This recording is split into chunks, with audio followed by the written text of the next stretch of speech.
მოგესალმებით. ხშირად პრობლემები, რომლებიც თავს იჩენს ფიზიკის შესწავლისას, უშუალოდ დაკავშირებულია მათემატიკასთან. კერძოდ ზოგჯერ გვიჭერს მათემატიკური უნარების პრაქტიკაში გამოყენება. ამა თუ იმ პრობლემის გადასაწყვეტად. დღეიდან ვიწყებ ვიდეო გაკვეთილების კურსს, რომლებიც შეიძლება გავაერთიანოთ სახელწოდებით მათემატიკა ფიზიკისთვის. გაკვეთილები დახმარებას გაუწევს სკოლის მოსწავლეებს, აბიტურიენტებს, აგრეთვე ყველას, ვინც დაინტერესებულია ფიზიკის შესწავლით. პირველი გაკვეთილის თემა იქნება რიცხვები, ფორმულები და ფიზიკური სიდიდეები.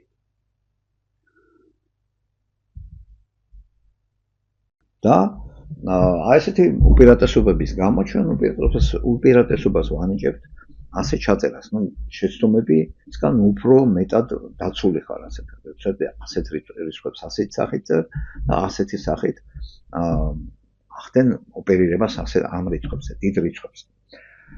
აი ახლა ჩავწეროთ მოდი ეს რიცხვი 1,240,000, ეს როგორ ჩაეწერება?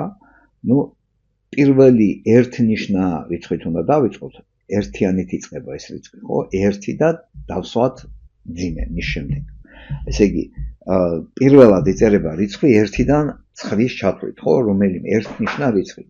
შემდეგ იწერება მძიმე და ამის შემდეგ უკვე ხედავთ მძიმის შემდეგ, აი ხო მძიმე დასვათ, ხო, რამდენი ციფრია 1, 2, 3, 4, 5, 6, წერთ 1, მძიმე 24 და უნდა დაამრავლოთ ეს 10 მე-6 ხარისხად. რამდენი ციფრიცაა, რამდენი პოზიციაც არის, ესე იგი მძიმის შემდეგ. იმდენ ხარისხში აყვავს ჩვენ 10-იანი. ახლა როცა აი თქვათ 150-ს წერს სტანდარტული სახით, 1,5 იწერება აქა და გავამრავლოთ 10 მეორე ხარისხად მძიმის შემდეგ, აქ თუ მძიმეს დავსვათ, არის 2 ციფრი, ხო? 10-ის კვადრატი. ესე იგი, სხვანაირად რო გავაკეთოთ, ხედავთ, ესე იგი 1,5 100-ზე უნდა გაამრავლო, რა თქმა უნდა 150-ს მიიღებ. აქ 1,24 მილიონზე უნდა გაამრავლო და მიიღებ 1,240,000. ეხლა პატარა რიცხვები როგორ ჩავწეროთ? მცირე რიცხვები, ხო? აი მაგალითად, ეს არის 34, 110, 110, 110, 110, 100,000, 34, 100,000. აქაც აი წერთ ჯერ 3-ას, ხო? ეს პირველი 3-ით იწყება ეს რიცხვი, მძიმე 4. და აი შეხედეთ მძიმეს აქ თუ დავსვავ, რამდენ ციფრზე უნდა გადავიდე? 1, 2, 3, 4. ვამრავლებ 10 ხარისხად -4. -4. ეს ნიშნავს უკვე ყოფ 10,000-ზე. ესე იგი 3 და 4 მე-10 უნდა გავყო 10,000. და ამით მივიღებ 34 მე-100,000-ს, ხო? ეხლა 0,97 მე-10,000, ხო? აქ ესე დაიწერება 9,7. მძიმე აქ რო დავსვათ, უნდა გადავიტანოთ 1, 2 და 3-ზე, ხო? ანუ 10 - 3 ხარისხად. ანუ ეხლა ეს უნდა გავყოთ ჩვენ ეხლა 10 - 3-ზე. ანუ 1000-ზე უნდა გავყოთ. 5 მე-100 ასე ჩაიწერება, 5 10 - 2 ხარისხად. და ასე შემდეგ. რიცხვების ესე ჩაწერა არც ესე რთულია გასაგებად და ძალიან ბევრ უპირატესობებს გვაძლევს ჩვეულებრივ ესე ნოლებით ჩაწერასთან შედარებით, ხო? ასე ვთქვათ, მეცნიერულ ჩანაწერს ეძახიან ამას რიცხვის სტანდარტულ ჩაწერას და საერთოდ მოცემულობას როცა ვადგენთ ფიზიკის ამოცანის, გავითვალისწინოთ ეს და რიცხვები, ასე იგი, სწორედ იქ მოცემული რიცხვები ასეთი სახით ჩავწეროთ. ეს დაგვეხმარება შემდეგ სწორ პასუხის მიღებაში, ასე ვთქვათ. ახლა ზოგიერთი ამოცანა ამოხსნათ, სადაც გამოვიყენებთ რიცხვის სტანდარტული სახით ჩაწერას, აგრეთვე ფიზიკურ სიდიდეებს, ერთეულებს გადავიყვანთ, ერთი ერთეულიდან მეორე ერთეულში გარდაქმნას გამოვიყენებთ და აგრეთვე ფორმულას გამოვიყენებთ და რიცხვის ფიზიკური სიდიდეების გამოსახვას და აღნიშვნას. შევქმნით ამოცანის ასე ვთქვათ მათემატიკურ მოდელს. დავიწყოთ მისი მათემატიკური მოდელით შექმნით. ეხლა მოცემულობა უნდა ჩავწეროთ ამოცანის ამოსახსნელად პირველ რიგში. რა გვაქვს მოცემული? მოცემული გვაქვს ლითონის ღრუ სფერო, რომლის მასა არის 2.1 კილოგრამი. ну რაღაც სფერო არის ესეთი, ხო, ესეთი სფერო, ხო, ლითონის არის ეს სფერო, დავუშვათ, ხო და აქ არის შიგნით არის სიღრუე. აი სიცარიელი აქვს რა, რაღაც ესეთი. რა ზომის არის სიცარიელი, არ ვიცით. ხო, პირობის თანახმად, როგორც ხედავთ, ამისი სიცარიელის 2/5 ნაწილი, ან 5 ნაწილად რო გავყოთ, 2/5 არის შევსებული იმით, ზეთით. აავსეს ზეთით. მე აავსეს, ჯერ თავიდან არ აქვს ავსებული, უბრალოდ სიცარიელი აქვს. და ამისი ამ ღრუ სფეროს მასა არის 2.1 კილოგრამი. ეს ღრუ სფეროს მასა რას წარმოადგენს?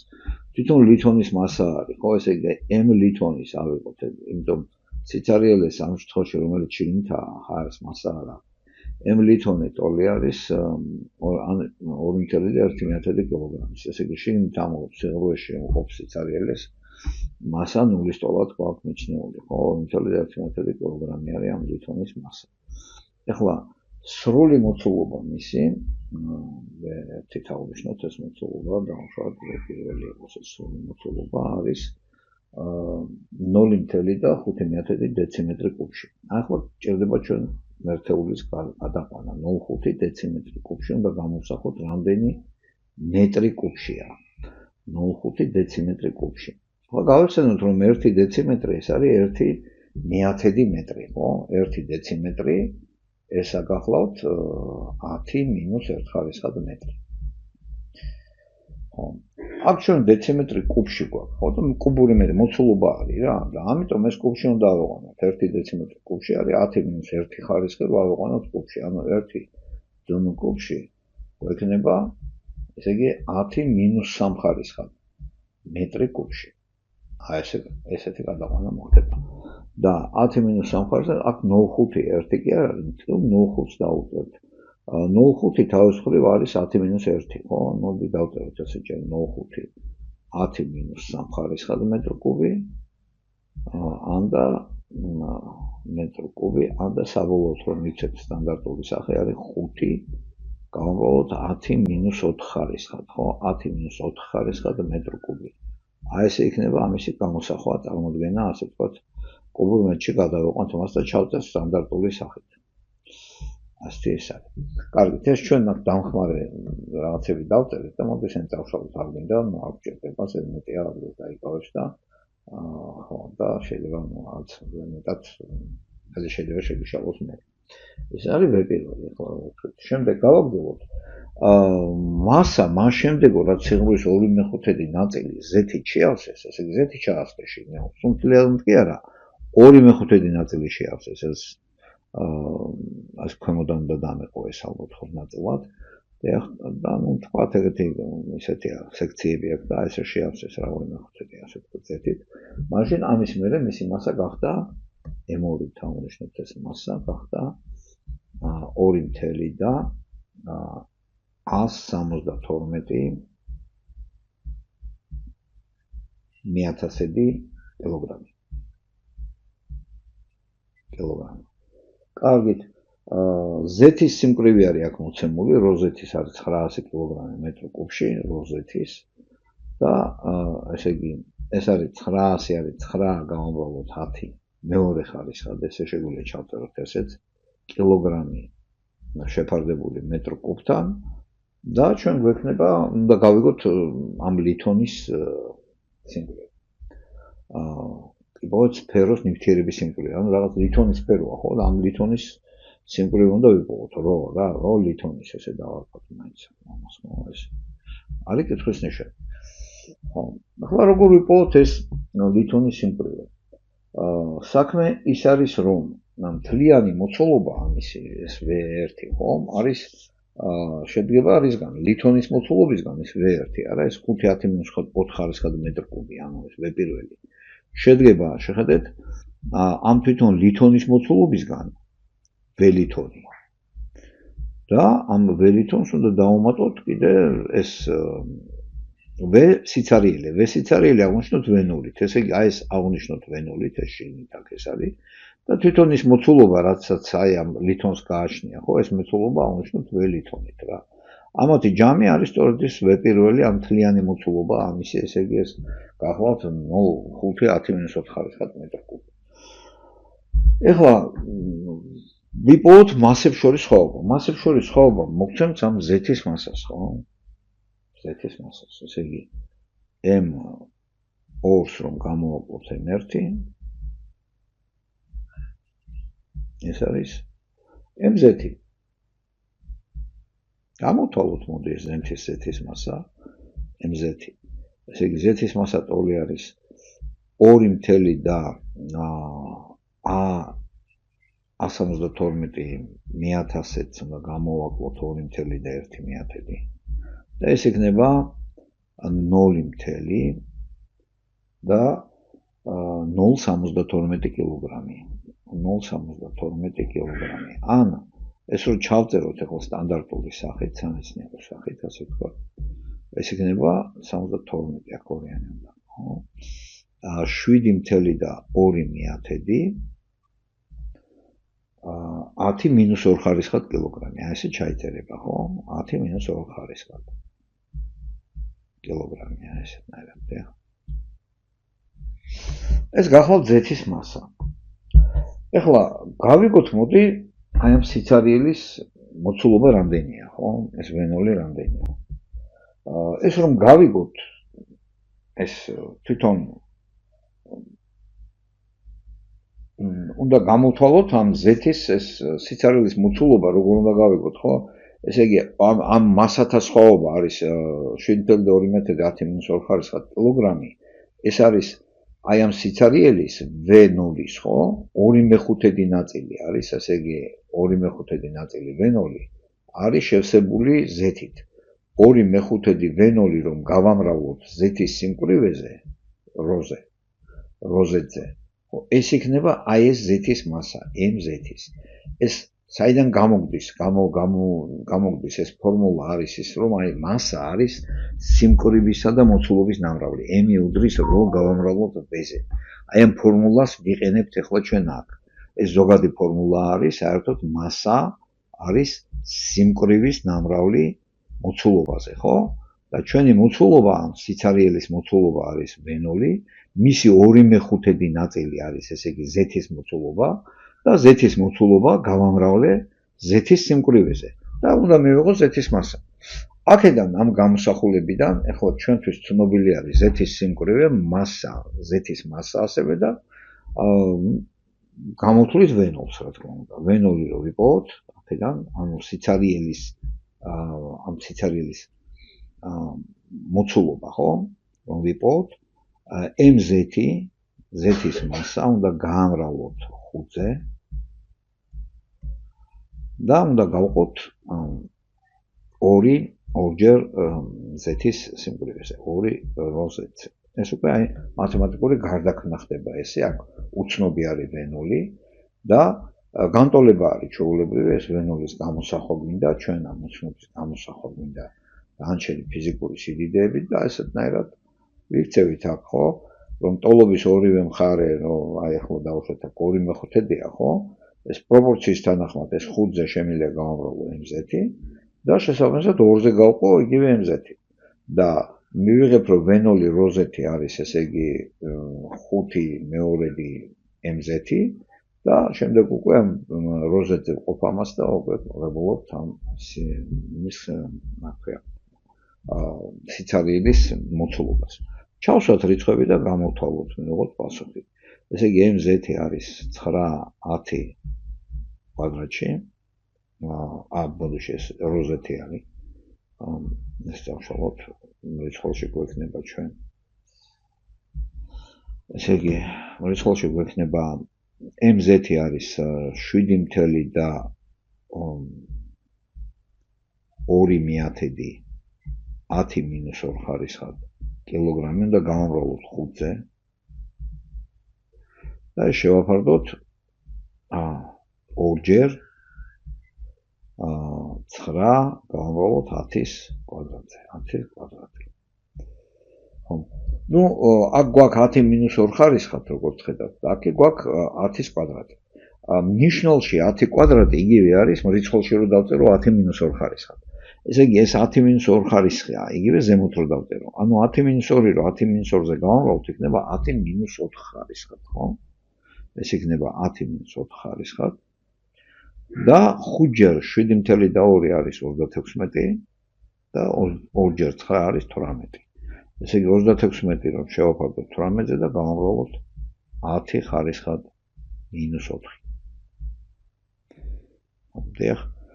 ესე იგი ეს არის მივიღეთ სიცარიელის მოცულობა, რომელიც ყოფილა 2 ჯერ 36-მდე გავყოთ 2-ია, 2 10 - 4 ხარისხად. 2 10 - 4 ხარისხად მეტრი კუბში. ესე იგი ლითონის მოცულობა ჩვენთვის უკვე ცნობილია. ხო, იმიტომ სრული მოცულობა არის 5 10 - 4 მეტრი კუბი, სიცარიელის მოცულობა არის 2 10 - 4 ხარისხად მეტრი კუბი და ამათი სხვაობა, ანუ 3 10 - 4 ხარისხად მეტრი კუბი არის ლითონის მოცულობა. ესე იგი ბელითონის უკვე გავიგეთ. და რახან გავიგეთ ბელითონის, შეგვიძლია გავიგოთ როლითონის. როლითონის რისი ტოლი არის? რა თქმა უნდა, სიმკვრივე არის მასა შეფარდებული მოცულობასთან, ხო? m-ი უნდა გავყოთ m ლითონის, ესე იგი უნდა გავყოთ იმაზე, ლითონზე არის. და როგორც თქვით, m ლითონის აქ ჩვენ გვაქვს თავიდანვე გვაქვს მოცემული, ეს არის 2.1 კილოგრამი. ეს უნდა შევაფარდოთ 3 5 0 10 - 4 რომ 2 10 - 4 გამოვაკლოთ, იქნება 3 10 - 4 ხარისხად. ეს 10 - 4 ხარისხი ავაზევით, იქნება 10 - 4 ხარისხად. 2.1 რო 10 - 4 ხარისხზე გაამრავლოთ. ესე იგი 10,000-ზე უნდა გაამრავლოთ, ხო, ეგრე გამოდის. და უნდა გავყოთ 3-ზე. და ეს ესე იგი ხო, ესე ცოტა დაგჭირდება მაინც. ეს ტოლი არის 21 10 ხარისხად 3 შეფარდებული 3-თან. ეს იქნება 7 10 ხარისხად 3 კილოგრამი მეტр კუბში. 7 გამოვავლოთ 10 მესამე ხარისხად კილოგრამი მეტр კუბთან. ახლა კი გავაკეთოთ, მოდით ამოცანა საშუალო სიჩქარეზე. სიჩქარის ფორმულის გამოყენება. ამ ჩვენ შინაარსი ასეთი არის. ის პირველი მეტრის ხელმა გაიარა 10 მეტრი წამის სიჩქარით. ესე იგი მეორე მეტრი 30 მეტრი წამის სიჩქარით, საშუალო სიჩქარე პირველ 3 მეტრზე 20 მეტრი წამი აღმოჩნდა. რა სიჩქარით მოძრაობდა სხეული გზის მესამე მეტრზე. ესე იგი ჩვენ გვაქვს აქ რომ პირველი მეტრია ეს ერთი უდრის 1 მეტრს. და V1 პირველი სიჩქარე, რომელიც ამან 1 მეტრი გაიარა, არის 10 მეტრი წამის სიჩქარე. 10 მეტრი წამი. ხო, მეორე გზის მეორე ეტაპიც, მეორე უბანიც ასევე 1 მეტრია და სიჩქარე კვლავ არის ამჯერად არის 30 მეტრი წამი. 30 მეტრი წამი. და საბოლოო ჯამში ეს მესამე უბანიც ასევე არის 3 მეტრი, 1 მეტრი, ბოდიშეთ 1 მეტრი. და მესამე უბანზე სიჩქარე არ ვიცით, ეს უნდა გავიგოთ. და მაგრამ სამაგეროთ ვიცით საშუალო სიჩქარე საშუალო უდრის 20 მეტრი წამი. ეს არის ამ 3 წამის განმავლობაში მის საშუალო სიჩქარე ესეთი 20 მეტრი წამი იყო და უნდა გავიგოთ მესამე უბანზე რა სიჩქარით მოძრაობდა V3 არის კითხვის ნიშანი. ასეთი გახლავთ ეს ამოცანა. გავიხსენოთ რომ საშუალო სიჩქარე აი ესე გამოითვლება საერთოდ. თლიანად გავლილი მანძილი ეს იყო და გავყოთ თელ გზაზე. ჩვენ შემთხვევაში მთლიანად გავლილი მანძილი არის S1, უნდა მივუმატოთ S2, მივუმატოთ S3 და აქ ჩვენი პირობის თანახმად ეს არის 3 მეტრი. 3 მეტრი. ანუ ეს 3 მეტრი უნდა გავყოთ იმ დროზე რა დროშიც დასჭირდა ამ 3 მეტრის გავლას სხეულს, ხო? სხეულმა რაღაც გარკვეული დრო მოანდომა 3 მეტრის გავლას და ამ დროზე უნდა გავყოთ. ეს დრო გავყოთ 3 ნაწილად: T1, T2 და T3. პირველი მეტრის გავლას რა დრო დაჭირდა, მეორე მეტრის გავლას რა დრო დაჭირდა და მესამე მეტრის გავლას რა დრო დაჭირდა. დავთვალოთ, მოდი, T1 რისი ტოლი არის, T1 არის ეს პირველი უნდა გავყოთ T1-ზე. ანუ ეს გახლავთ 1 მეათედი. 1 მეათედი. წამი. 1 მეათედი წამი იქნება T1. შესაბამისად T2 იქნება, ასევე S2 უნდა გავყოთ V2-ზე. და S2 ვინაიდან არის კვლავ 1 მეტრი, უნდა გავყოთ ახლა 30-ზე, ხო? 1/30 წამი. მესამე დრო არის 1 შეფარდებული V3-თან, ხო? ამ 3 დროის ჯამი უნდა დავწეროთ აი აქ ქვემოთ. ესე იგი 1/30-ს მივუმატოთ 1/30 მივუმატოთ 1 შეფარდებული V3-თან და ეს უდრის 20 მეტრ წამს, 20. ჩვენ ამდენად შეგვიძლია შევადგინოთ ესეთი განტოლება, ესე იგი 20 რო გავამრავლოთ აი ამ 1/30-ს მივუმატოთ 1/30 და მივუმატოთ 1 შეფარდებული V3-თან.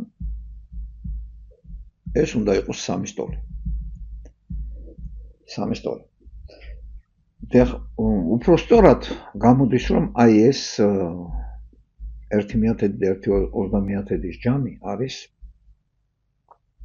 30 არის ამათ საერთო ნიშნული და ეს იქნება 3 + 1 4/30, ხო? 4/30-ს რომ მივუმატოთ 1 შეფარდებული V3-თან, ეს იქნება 3 მეოცედის ტოლი, 3 მეოცედის ტოლი. ესე იგი აი ტოლობის ორივე მხარე 20-ზე გავყავით, 3 რო 20-ზე გავყოთ არის 3 მეოცედი. აქეთ მხარე რო 20-ზე გავყავთ, 20 აღარ იქნება, ამათი ჯამი არის 4/30-ს მივუმატოთ 1 შეფარდებული V3-თან. ამრიგად 1 შეფარდებული V3-თან ახლა გამოგვივა ჩვენ 3 მეოცედს უნდა გამოვაკლოთ